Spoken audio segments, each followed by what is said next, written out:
မိုးကြိုးနဂါလှုပ်ဝက်နေမည်ဒါဟာဂိုင်းပြင်ပတပ်ပဲတွေစမ်းတက်ရနေရတစ်ခုဖြစ်တယ်လို့မရေမတွက်နိုင်တဲ့အောက်ခြေတပဲတွေကလည်းသူတို့ရဲ့ကန်တရားကိုရှာဖွေဖို့အတွက်အသက်နဲ့ရင်းပြီးလာရောက်ကြတဲ့စွန့်စားရနေမည်လည်းဖြစ်ပါတယ်။ရှောင်းချန်ကတော့တာရန်ဂိုင်းရဲ့ပြင်ပတပ်ပဲတစ်ယောက်ဖြစ်ပြီး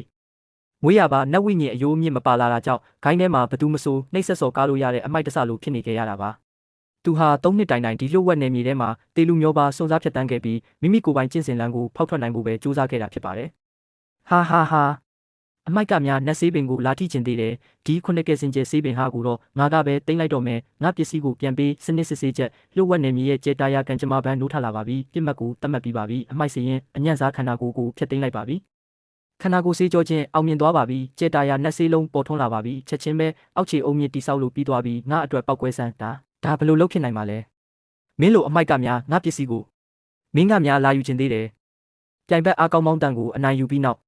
ခန္ဓာကိုယ်ဆေးကြောခြင်းဆိုင်ရာတတ်မှတ်ချက်အသစ်ကိုဖွင့်လှစ်လိုက်ပါပြီတတိပေးချက်လှုပ်ဝက်နေမည်သည်မကြမီပျက်စီးတော်မူဖြစ်သည်မမီတော့ဘူး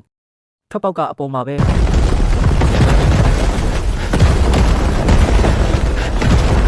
来不及了，出口在上面。လက်နက်ကိုစစ်ဆေးတွေ့ရှိရသဖြင့်လက်နက်အစင်းမြင့်တင်ခြင်းအခမ်းအနားကိုစတင်ပါပြီကျေတာယာချိုးဖြတ်တာဆွဲငင်အားအေးခဲခြင်းငါရှင်တန်နိုင်ခဲ့ပြီးလှုပ်ဝက်နေမည်တစ်ခုလုံးပျက်စီးသွားတာတော့မင်းလိုအမိုက်ကလွတ်အောင်ပြေးနိုင်သေးတယ်ပေါ့ဒါနဲ့ဒီလိုဆွဲငင်အားကိုပြောင်းလဲစေနိုင်တဲ့ယတနာကသူ့လက်ထဲကိုဘယ်လိုဖြစ်ပြီးရောက်နေရတာလဲတတိပေးချက်လက်နက်ဤခန္ဓာကြီးမှာအကန့်အသတ်သို့ရောက်ရှိနေပြီဖြစ်သည်